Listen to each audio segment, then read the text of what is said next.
PM package मुलाजमीन का एहतजाज 38वें रोज भी जारी है। पंडित कॉलोनी शेखपुरा बडगाम में कश्मीरी पंडितों ने एहतजाजी मार्च निकाला, ताहम उन्हें गेट पर रोका गया। एहतजाजियों ने गेट तोड़ने की कोशिश की मगर नाकाम रहे। उनका कहना था कि 38 दिन गुजर जाने के बाद भी उनके मुतालबात पूरे नहीं किए जा रहे हैं। उनका कहना था कि वो जैसे कैद में हैं और सरकार को कोई फिक्र नहीं है।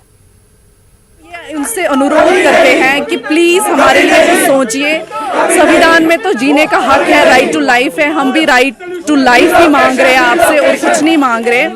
आज हम पीसफुल प्रोटेस्ट करना चाह रहे थे तो इन्होंने हमें करने नहीं दिया। हमें इन्होंने केज की तरह, एक पिंजरे की तरह बंद कर दिया। हमें बाहर तक थोड़ा सा पीसफुल प्रोटेस्ट करना था ताकि गवर्नमेंट को पता चल जाए, मगर इन्होंने हमें करने नहीं दिया। 38 दिनों में आज तक कौन सा हंगामा किया है? 38 दिनों में आज तक इनकी कौन सी लॉ एंड ऑर्डर प्रॉब्लम खत्म हो गई, खराब हो गई है? आज हमने इनको कहा था तो आप देखिए इन लोगों ने चेनें लगा के रखी है, हथकड़ियां लगा के रखी है, कंटे सा वाहन बाहर लगा के रखा है।